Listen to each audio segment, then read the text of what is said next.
Wait wait wait wait, सोच रहा हूँ कोई क्या बहाना सोच रहा हूँ मैं ये लेट वीडियो का। देखो बहाने की जरूरत नहीं है, एक्चुअली में टेक्निकल डिफिकल्टीज आ गई थी इसीलिए आज वीडियो थोड़ी लेट आ रही है। रोज नहीं होगा, ठीक है ना, ये कभी कभी फॉल्ट हो जाता है। या मैं ये कह दूं कि अरे भाई ब्रॉक लेसनर और लैशली का सेगमेंट ही इतना बढ़िया लगा कि मैं सदमे में चला गया थोड़ी देर के लिए, और फिर मैं अब लेट वीडियो आ रही है इसकी वजह से। तो yes, so my champions of the world, मैं हूँ 3DX Chetan. Let's talk about that 5 star segment less क्या हो गया, कुछ तो हो गया मेरे को। लेसनर और लैशली का जो हमें स्टार्टिंग में देखने को मिला था, that was a masterpiece. I mean the year की स्टार्टिंग जो थी लेसनर और भाई इसमें मैं कंफ्यूज होने वाला हूँ बहुत ज़्यादा। लेसनर और लैशली का जो स्टार्टिंग में हमें देखने को मिला था, जो डे वन के बाद चीज़ देखने को मिली थी रॉयल रंबल के लिए, आई थिंक वो उस टाइम पे हमें ये चीज़ें देखने को मिलनी चाहिए थी, क्योंकि उस टाइम पे हमने देखा था बॉबी लैशली वॉज बेचारा, but now you see Bobby Lashley is so much more than that. And कल मेरे को अंदर से इंट्यूशन आ गई थी कि भाई कल बजने वाला है ब्रॉक लेसनर में। वी वर हैप्पी कि Brock Lesnar is coming, but अंदर से तो रियलाइजेशन हो गया था कि लास्ट वीक जो भी हुआ, स्पेशली कंसिडरिंग कि Vince McMahon is not here, there was a big chance कि Bobby Lashley is going to dominate Brock Lesnar with his athletic abilities। वही देखने को मिला ब्रूटैलिटी के साथ। And I have seen Brock Lesnar उड़ते हुए। भाई ब्रॉक लेसनर को एयर टाइम मिला है लैशली की स्पीयर में, विच वॉज कमेंडेबल। लैशली की पावर मेरे को बहुत बढ़िया लग रही है। लैशली जो है लाइक मेरे जो लीडर बोर्ड होता है मेरे अंदर वाला, उसमें जो ऊपर बढ़ता जा रहा है लैशली विद हिज मैचेस। मतलब मैं सही में कह रहा हूँ, अभी भी मैं उस स्टेटमेंट पे स्टैंड करता हूँ जो कि मैंने कहा था कि लैशली का WWE चैंपियनशिप रेन तो कुछ भी नहीं था जितना वो अब यूएस टाइटल रेन के बाद वाली चीज चल रही है। Lashley is in another zone and I really hope कि ऐसी चीज लैशली की तरफ से एटलीस्ट 5 साल तो देखने को मिले, and he could be the next big thing just like Brock Lesnar. But हाँ, ब्रॉक लेसनर को अगर इंप्रेस करना है इन रियलिटी या फिर ब्रॉक लेसनर को पीटना है इन स्क्रिप्टेड स्पोर्ट्स, तो फिर आपको ऐसी चीजें करनी पड़ेंगी। And I am really impressed by Bobby Lashley, और हो सकता है कि आज ब्रॉक लेसनर भी इम्प्रेस हो गए। फैंस तो इम्प्रेस हो ही गए थे। एंड ये चीजें जरूरी होती है क्राउन ज्वेल या फिर ऐसे पेपर व्यूज से पहले, जिसके पहले आपको ये लगे कि हाँ यार शायद वो भी जीत सकता है। Because Roman Reigns versus Logan Paul ने ये वाली अपनी एबिलिटी खो दी है, because they know Roman Reigns is going to win. But for Brock and Bobby, bro anything can happen, specially when it is non title match. Anything can be expected. Not only that, I loved कि किस तरह से raw की start हुई थी। मतलब Lashley जो है बीच के प्रोमो से कटता हुआ दिखाई दिया था, जो कि मेरे को बहुत अच्छा लगा। वाई? बिकॉज ऐसा दिख रहा था ना कि लैशली जो है उनको टाइम नहीं मिला था, मतलब उनका ये प्रोमो का टाइम नहीं था, उनके ये सेगमेंट का टाइम नहीं था, लेकिन लैशली को इतना गुस्सा आ रहा था कि वो रॉ शुरू होने से पहले ही पहुंच गए उधर और कर दिया कांड जो करना था, एंड सक्सेसफुल भी हो गए। ब्रॉक लेसनर को देख के लगा नहीं था कि ब्रॉक लेसनर के साथ ऐसा होगा, तो of course feeling bad for Brock Lesnar and his fans, but I guess जरूरी भी था यार। एक आध बार तो पिटते हुए देख ही सकते हो। क्या कह रहे हो? रोमन रेंस से तो इस बार बहुत पिटते हुए देख ही लिया है, ठीक है यार, लेकिन लैशली वर्सेस लेसनर उसके जैसा नहीं होने वाला, ये मेरे को लग रहा है। क्राउन ज्वेल में इनके बीच स्टिपुलेशन भी डालो, बहुत ही ज़्यादा मज़ा आने वाला है। आई रियली होप कि नेक्स्ट वीक भी हमें कुछ ऐसा देखने को मिले बिटवीन दीज टू सुपरस्टार। इनको पहली बात माइक की ज़रूरत नहीं है, ये एक दूसरे को फोड़ सकते हैं। अच्छा, उसके अलावा मैचेस भी थे जो कि मेरे को लगता है कि ऐसा काफ़ी ऐसे मैचेस थे जिसके बारे में आप बात नहीं कर सकते, जैसे कि Gable and Otis versus OC वाला मैच। Gable and Otis definitely are giving good matches, but OC में मेरे को उतना इंटरेस्ट नहीं है। गैलोज और एंडरसन के पार्ट में कह रहा हूँ मैं, एजे स्टाइल्स में नहीं। गैलोज और एंडरसन में ऐसा उतना मेरा इंटरेस्ट नहीं, even though they are the best tag team in the world. Okay, oh wait, शायद आपको याद नहीं हो, रिमेंबर दैट सऊदी अरेबिया का इवेंट जिसमें इन्होंने टूर्नामेंट जीता था एंड उनको ट्रॉफी मिली थी best tag team in the world की। बस वही याद रखना है। और मेरे को ये समझ में नहीं आती कि out of every tag team इस टीम को क्यों मिली है, बिकॉज इसी में उतना खास मजा नहीं आ रहा है। पता नहीं, वो अंदर से डेवलपमेंट ही नहीं दिख रही है उसी के अंदर जो कि बाकी टीम्स के अंदर दिखती है। खैर, मैच तो उन्होंने जीता, ऑफ कोर्स रिटर्न के बाद मैच था तो कैसे हारते। जेडी जब आई, और यानी कि जजमेंट डे जब आई, उन्होंने जिस तरीके से चैलेंज कर दिया क्राउन ज्वेल के नाम, आज तक ओ भाई बढ़िया। मतलब मैं तो डर ही गया था कि कहीं वॉर गेम्स ही तो नहीं होने वाला, क्योंकि अब ओसी को देख के डर लग रहा है ना।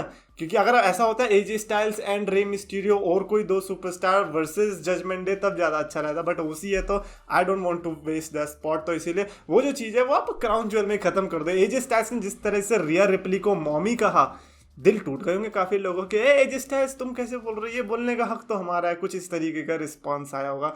बट आई गेस फैक्ट भी है, बिकॉज डोमिनिक जिस तरीके से हरकतें कर रहा है वो रिया रिप्ली का बच्चा ही लग रहा है। और डोमिनिक मिस्टीरियो को बोलना किसने सिखाया, बिकॉज जिस तरीके से वो बात कर रहा है काफ़ी अच्छी बात कर रहा है, काफ़ी अच्छी शिक्षा मिल रही है मम्मी से। तो आई गेस पापा ने भले ही शिक्षा अच्छी दी हो या ना दी हो वो तो मेरे को नहीं पता, आई मीन कौन उनके बीच में जाए, but Rhea Ripley is definitely giving him some good advice. मतलब सोचो इतनी अच्छी एडवाइस दी है, इतनी अच्छी एडवाइस दी है कि उसने एजे स्टाइल्स को मनवा लिया कि उन दोनों के बीच मैच हो। अभी लोगों को तो लग रहा है कि ये मैच है, लेकिन डोमिनिक को अंदर से पता है कि ये मैच थोड़ी है मेरे लिए, ये तो मेरे लिए ट्रेनिंग है भाई। एजे स्टाइल्स जैसे बंदे के साथ आप अगर रिंग में 20 मिनट गुजार लोगे आपकी 20 साल की ट्रेनिंग हो जाएगी। वही आज डोमिनिक वर्सेस एजे के मैच में भी देखने को मिला, जो कि 1 घंटे के बाद हमें देखने को मिला था, which was a good match. Not gonna lie, I was not expecting this, specially considering कि वो Dominik Mysterio. But I guess जब से जजमेंट डे में गया डोमिनिक मिस्टीरियो ने हमको डिसअपॉइंट तो किया ही नहीं है, और डिसअपॉइंट तो आज कुछ ज़्यादा ही हो गए एजे स्टाइल्स के फैंस जब पता चला डोमिनिक से हार गया। लेवल देख रहे हो आप एजे स्टाइल्स के फैंस को, मतलब उनकी नज़रों से देखो कितना बुरा लग रहा होगा। एजे स्टाइल्स वही बंदा जो कि पिछले 2 साल से कुछ नहीं दिख रहा है बंदे का, बट ट्रिपल एच के आने के बाद एक थोड़ी सी होप आई कि नहीं अब कुछ हो सकता है, और अभी जिस तरह से जजमेंट डे के साथ राइवलरी आई अब और होप आई। But as soon as you are losing to a child Dominik Mysterio, तो फिर बुरा तो लगने वाला ही है। यहाँ पर भी मॉमी की हेल्प थी, तो मेरे को समझ में नहीं आ रहा कि एजे स्टाइल्स फैंस को कैसा लग रहा होगा, बिकॉज मैं तो खुद एजे स्टाइल्स का फैन हूँ, तो मैं ऐसे क्यों बोल रहा हूँ। लेकिन अभी क्या है ना, अभी मेरा थोड़ा शिफ्ट हो रखा, अभी मैं इस चीज़ में रहता हूँ कि अरे यार बेली का फैक्शन चल क्यों नहीं रहा, मेरा उधर दिमाग रहता है, तो इसीलिए एजे स्टाइल्स की तरफ उतना जाता नहीं है। बट आई गेस जब गैलोस और एंडरसन साथ में तो दिक्कत की क्या बात है भाई, best tag team in the world है, तो पीछे लिखवा भी लिया I got your back.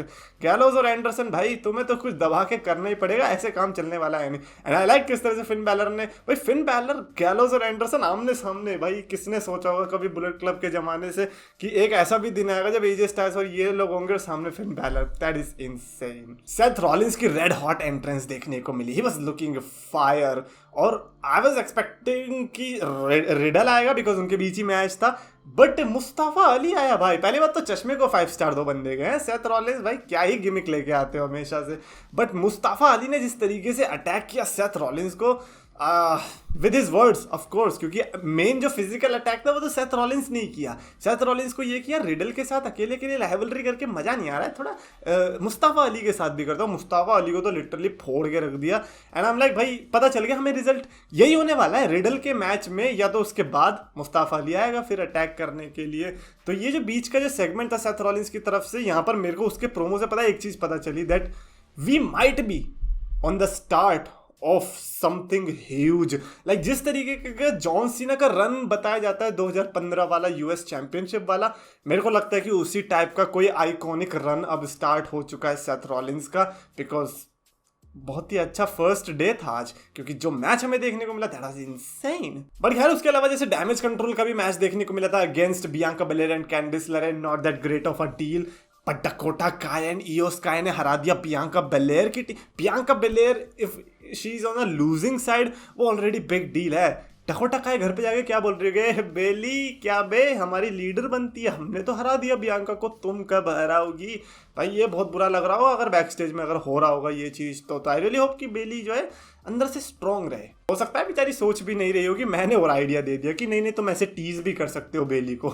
And bro JBL का थीम सॉन्ग फुल नॉस्टैल्जिया, जैसे ही JBL का टिंग टिंग टिंग टिंग स्टार्ट हुआ मैं सीधा पहुंच गया अपना पता नहीं 7th क्लास में जब हम देखा करते थे JBL को, the wrestling God is here. और ऑफ कोर्स हमें पता था कि क्यों है, बिकॉज बैरन कॉर्बिन को इंट्रोड्यूस करने वाले जो कैरेक्टर शिफ्ट आया JBL के अंदर, JBL को पता चल गया था स्टार्टिंग से ही कि मेरे को फेस वाला रिएक्शन मिल रहा है, और जो शिफ्ट हुआ वो तुरंत के तुरंत हील में। That was great work by JBL। अब वर्क तो क्या ही बोलेंगे, मुझे तो लगता है JBL है ही ऐसा। अबे बंदा हर जगह ही ऐसा है, यहाँ पर ऐसा था, पहले भी ऐसा था, हॉल ऑफ फेम में उनकी स्पीच देखो वहाँ पर भी ऐसा ही है। He is like that. अगर वो अच्छा बनता है तो समझ लो कैरेक्टर प्ले कर रहा है कोई। खैर बैरन कॉर्बिन को इंट्रोड्यूस किया, एंड भाई क्या कपड़े थे भाई, तुम सेथ रॉलिंस की कॉपी ना करो, मतलब हर चीज में कर लो लेकिन कपड़े में मत करो। नीचे से तो बंदा नंगा ही लग रहा था वो। स्टार्टिंग में देख के मैं डर गया, मैंने कहा ब्लर क्यों नहीं, अच्छा ये कपड़े का स्टाइल है। बेरन कॉर्बिन भाई नहीं, सेंस नहीं है आपके पास फैशन की, बट खैर मैं क्या ही बोलने वाला हूँ फैशन के सेंस के बारे में जब अपना ही खुद डामाडोल है। खैर बेरन कॉर्बिन एंड JBL की जोड़ी मेरे को लगता है कि बहुत आगे जाने वाली है। जिस तरह से कोरी ग्रेव्स ने कहा कि he is going to be the next god of pro wrestling, it might be true, because god of pro wrestling का मतलब क्या है JBL के लिए, दैट वो अपने आप को ये चीज समझता है थोड़ी। बेरन कॉर्बिन के केस में भी यही होगा, है थोड़ी, समझ तो सकते ही हैं उसमें क्या हो रहा है। And it would be interesting to see internet पे किस तरीके से लोग गॉड ऑफ प्रो रेसलिंग बोलेंगे बेरन कॉर्बिन को, और भाई साहब AEW NJPW के फैंस अपना जो दिमाग खो बैठेंगे। मैं तो चाहता हूँ कि बोलो यार गॉड ऑफ प्रो रेसलिंग, और क्या चाहिए, मजा ही तो चाहिए। मतलब यहीं पे बेरन कॉर्बिन और जिगलर का मैच देखने को मिला था। जिगलर भी आई गेस काफी टाइम के बाद देखने को मिला है मेरे को। तो यहाँ पे जिगलर जो है हार गए, फ्लैशबैक्स आ गए मेरे को, इनकी राइवलरी स्टार्ट हुई थी। आई थिंक कॉर्बिन जब WWE में मेन रोस्टर में आए थे शायद जिगलर के साथ ही उनकी पहली राइवलरी थी, if I remember correctly. But जो भी है, आज तो कॉर्बिन ने यहाँ पर हराई दिया एंड ऑफ डेज मार के। एंड वो वाली फीलिंग आ रही थी JBL से जो कि अभी विलियम रीगल से आ रही थी रिसेंटली। जिस तरीके से विलियम रीगल कमेंट्री में जाते हैं, जैसे उनका बंदा जीत जाता है वहां से आते हैं, तो सेम वाइब्स दे रहे हैं। But yes, God of pro wrestling is in WWE। मेरे को द मिज की भी बहुत बढ़िया एक्टिंग लगी। वो मैच से बचने के लिए क्या एक्टिंग कर रहा था, बट जॉनी गर्गानो ने जो उसकी एक्टिंग का भांडा फोड़ा, आई गेस वो पार्ट भी अच्छा था। द मिज को तो मेरे को लगता है फालतू में हेट मिलती है। वो तो मेरे को पता है रिवर्स ड्वाइट श्रूट लगता है। अगर आपने द ऑफिस देखा होगा तो जिसमें ड्वाइट कैरेक्टर है, मेरे को वो वही लगता है, बट उसका थोड़ा रिवर्स। अब उसको एक्सप्लेन करना मुश्किल है, अगर आपने एपिसोड देखा होगा तो आई गेस आप समझ गए होंगे मैं क्या कहना चाह रहा हूँ। मेरे को वही वाली फीलिंग्स आती है उससे। But the Miz versus Lumix होना ही था। लूमिस का थीम सॉन्ग बजा, वो थीम सॉन्ग मेरे को बताओ कि क्या वही थीम सॉन्ग है जो NXT में था, बिकॉज जहां तक मेरे को याद है NXT का बहुत ही ज्यादा स्ट्रेंजर थिंग्स से थीम सॉन्ग मिलता था उसका। लेकिन आज वाला जो था उसमें काफी ज्यादा एक्स्ट्रा इंस्ट्रूमेंट्स भी मेरे को ऐसा लगा कि ऐड कर रखे उन्होंने। अगर कर रखे देन बैड, क्योंकि डेक्स्टर लूमिस के कैरेक्टर पे वो सस्पेंसफुल और वो थोड़ा सिंथ वेव वाले साउंड्स ही अच्छे लग रहे थे। पर पीछे से आके जो दमिज ने अटैक किया और जो नकली चेयर मारी, ब्रो दमिज कभी भी जिंदगी में चेयर मत उठा लेना, क्योंकि मारनी नहीं आती आपको। क्लियर दिख रहा था कि आप स्टेज पे मार रहे हो। कैमरे वाले ने बड़ी मेहनत करी आपको लेजिट दिखाने की, लेकिन नहीं लग रहा था। तो सीखो। मैं तो कह रहा हूँ रैंडी ऑर्टन और एज की टेप्स देखो, वो 2020 वाली, उन्होंने किस तरीके से चेयर्स बजाए थे, फुल रियल लग रहा था। लेकिन आप नहीं, मैं तो स्टेज को ही तोड़ने आया हूँ, आज खोद के रहूंगा स्टेज को। खोद दो फिर, और क्या है। खैर इनके बीच मैच तो हुआ नहीं, जो कि काफी बड़ा स्टेक मैच था। इधर ल्यूमिस बैन होता या फिर उसे कॉन्ट्रैक्ट मिलने वाला था। तो विल सी के आई गेस ये क्राउन ज्वेल तक पहुंच सकती है राइवलरी। एलायस का return, now that was interesting. Like जो स्टार्टिंग का लैशली वर्सेस लेसनर था, उसके बाद मोस्ट इंटरेस्टिंग जो चीज आई थी वो यहीं से शुरू हो गई थी, जब एलायस की एंट्री देखने को मिली थी। एंड देन उन्होंने इस बार गिटार की जगह पियानो पे प्ले करने की कोशिश करी, और रिडल की एंट्री हुई विद द बॉन्जोस। भाई सब जैसे रिडल की एंट्री, एलायस का रिएक्शन देखने लायक था। बट अगेंस्ट वहां से तो कुछ मिला नहीं, बिकॉज पता क्या चला, रिडल तो फैन है एलायस का।